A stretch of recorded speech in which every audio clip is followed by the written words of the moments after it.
400 लड़ने की भाजपा बात कर रही थी और उसने 400 ही सीट पर लड़े वो लोग, और ये तो हारना ही था इन लोगों को।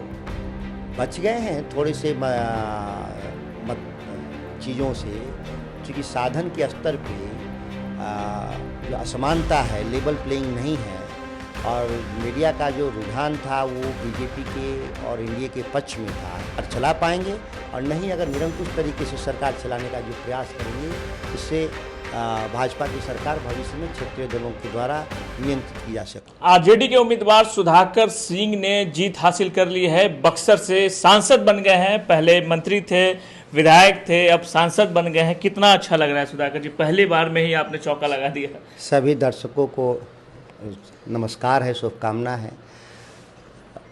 पहली बार ही कोई चुनाव जीतता है, और ऐसा है कि पूरे राजनीतिक प्रणाली में चुनाव महत्वपूर्ण है, और चुनाव में जब हम लोग जाते हैं तो हमेशा मान के चलते हैं कि हम लोग जीतना ही है। हम लोग को परिस्थितियां अनुकूल और विपरीत हम लोग नहीं मानते।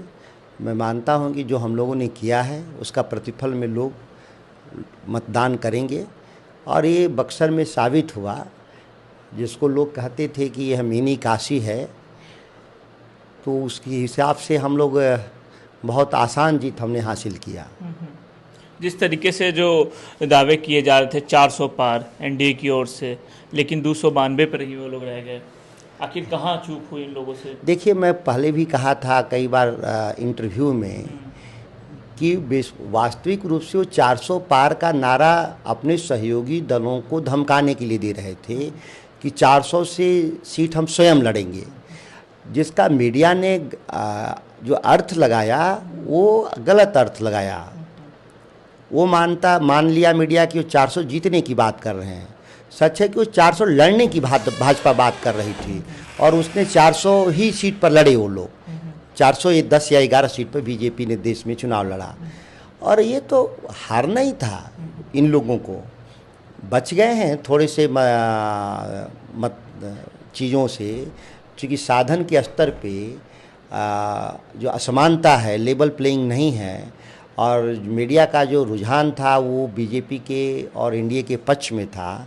तो लार्जली देखा जाए तो ये इम्पैक्ट है जो उसको हम लोग बोलते हैं फ्लोटिंग वोट, वो बीजेपी के तरफ गया लास्ट में, जो कि लेवल प्लेइंग नहीं हो रहा था, एक तरफा था। लोग जिस तरीके से मीडिया के जरिए और संसाधनों और प्रचार अभियान के जरिए, डिजिटल प्लेटफॉर्म के जरिए जो अभियान चलाया गया मैसिव, इतिहास में सबसे बड़ा अभियान भाजपा के द्वारा चलाया गया, या जिस तरह से सरकारी तंत्र का दुरुपयोग हो रहा था, ईडी का, सीबीआई का, इनकम टैक्स का, जिस तरह से विपक्ष को धमकाया जा रहा था, तो लास्ट आवर में जिसको बोलते हैं फ्लोटिंग वोट, वो बीजेपी एनडीए के पक्ष में गया, इसीलिए वो बच गए। नहीं तो अगर लेवल प्लेइंग होता तो ये 200 से भी नीचे गए होते। यह जो हम लोगों का कहना था कि 200 से नीचे जाएंगे, ये 200 से नीचे गए होते। जिस तरह यूपी में अखिलेश यादव ने जो स्ट्रेटजी अपनाई, वो बिहार में आप लोग नहीं अपना सके, नहीं तो और ज़्यादा सीट आता आप लोगों का। राज्य दर राज्य अलग रणनीति होती भी है। एक रणनीति से देश चुनाव नहीं लड़ सकते। जो भारत विविधताओं भरा देश है, जिसमें भौगोलिक, भाषाई और सांस्कृतिक रूप से अलग रुझान है, तो ये हम नहीं कह सकते कि उत्तर प्रदेश में जो रणनीति बिहार में भी काम करती। हमारे बिहार में भी रणनीति काम की है। यूपी में भी पहले भी वो लोग 15 एमपी जीते थे लोग पिछली बार यूपीए, तो 15 एमपी 16 एमपी जीते थे यूपीए के लोग। इस बार वो लोग बढ़ कर के 43 हो गए, 3 गुना हो गए। हम तो बिहार में 1 थे, हम तो 1 से 10 हुए हैं। तो एक तरह से देखा जाए तो हम 10 गुना हम आगे बढ़े हैं, और हम बहुत सीटें कम मार्जिन से हारे हैं। तो ये मैं मानता हूँ कि इससे बेहतर परिणाम हो सकते हैं। परिणाम को लेकर के मैं ये रिजिड नहीं हूँ कि नहीं यही अंतिम होता, लेकिन इससे बेहतर की उम्मीद हम लोग कर भी रहे थे। लेकिन जो मैंने कहा, एक लंबे थकाऊ जो चुनाव अभियान चलाया गया, संसाधनों के स्तर पे जो हमारी जो गैप हैं अपने जो विपक्ष यहाँ एनडीए जो है नीतीश और मोदी के मुकाबले, तो यह गैप निश्चित तौर पर हम लोग नहीं पाट पाए। फिर भी मैं अपने पूरे अभियान से हम लोग संतुष्ट हैं। बिहार की जनता को हम लोग धन्यवाद देते हैं, और जो हारे हैं वो बहुत कम वोट से हारे हैं हम लोग। नीतीश कुमार को क्या कहिएगा? अब नीतीश कुमार पर निगाहें टिकी हुई। मैंने कहा भी था कि नई परिस्थितियाँ बनती रहती हैं राजनीति में। नई परिस्थितियाँ जो है राजनीति में, नीतीश कुमार की उपयोगिता राजनीति में बढ़ी है, घटी नहीं है। जिस तरह से देश में हंग पार्लियामेंट की तरफ बढ़ा है, तो रीजनल पार्टी, केवल नीतीश के बारे में मैं नहीं बोल रहा हूँ, मैं देश स्तर पे मैं बोल रहा हूँ कि रीजनल पार्टियों की भूमिका थोड़ा बढ़ेगी। और इससे मुझे लग रहा है कि जो एक समावेशी जो नीतिगत जो मसला था, जो एक तरफा देश में चलाया जा रहा था, वो अब एक तरफा नीतिगत मसले नहीं चलेंगे, और समावेशी नीतियों में समावेश होगा।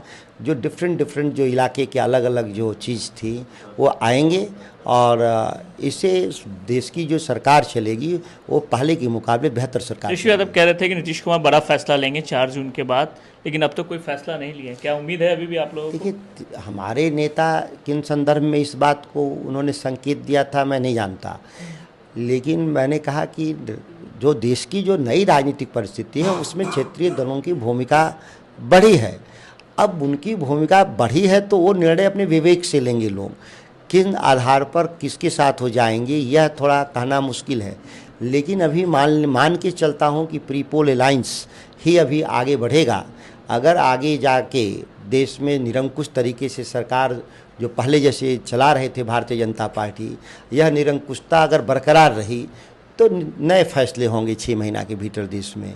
अदरवाइज जो समावेशी तरीके से अगर सरकार देश में चलाएंगे लोग तो थोड़ा बेहतर सरकार चला पाएंगे, और नहीं अगर निरंकुश तरीके से सरकार चलाने का जो प्रयास करेंगे, इससे भाजपा की सरकार भविष्य में क्षेत्रीय दलों के द्वारा नियंत्रित की जा सकती है। लेकिन मान तो रहे हैं कि बिहार में नीतीश कुमार का जलवा अभी भी कायम है तेजस्वी यादव के बनिश पर।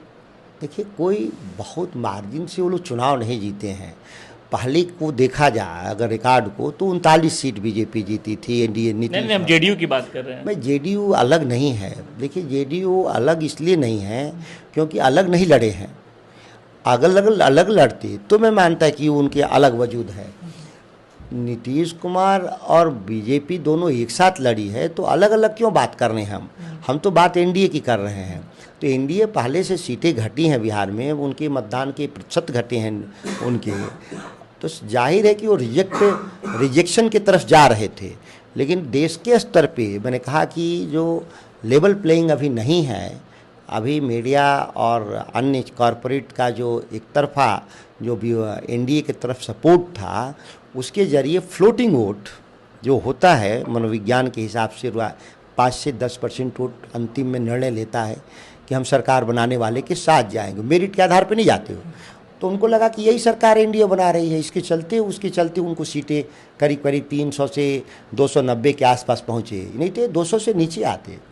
तो एक आखिरी सवाल, विधानसभा में जिस तरीके से आप आवाज़ उठाते थे किसानों के मुद्दों को लेकर, किसानों के हित के लिए, अब क्या लोकसभा में भी उससे बेहतर तरीके से मैं उठाऊंगा, क्योंकि राज्य के स्तर पे कानून बनाने की तंत्र उतने प्रभावी नहीं हैं जिस स्तर के देश के स्तर पे होते हैं। तो वहाँ हम प्रभावी तरीके से इस राज्य के, इस देश के किसानों के मसले को मैं उठाऊंगा, और निश्चित तौर पर किसानों के पक्ष में बड़े कानून बनवाने में हम लोग कामयाब रहेंगे, क्योंकि एनडीए के भीतर भी बहुत सारे लोग जो जीते हैं उनको लगता है कि अगर हम किसानों के लिए हक में अगर हम काम नहीं किए तो हम अगली बार आते आते वाइप आउट हो जाएंगे, सफाया हो जाएगा। निश्चित तौर पर मुझे उम्मीद है कि देश के सरकार में बैठे हुए लोग समावेशी तरीके से किसानों, कामगारों, कारीगरों की बात को सुनेंगे, लोग धैर्यपूर्वक सुनेंगे, उसका समाधान करेंगे। चलिए, धन्यवाद। तो ये थे सुधाकर सिंह, जो अब विधानसभा के बाद लोकसभा में किसानों के मुद्दे को उठाएंगे और एक कानून बनाने का प्रयास करेंगे। सुजीत कुमार, बिहार तक, पटना।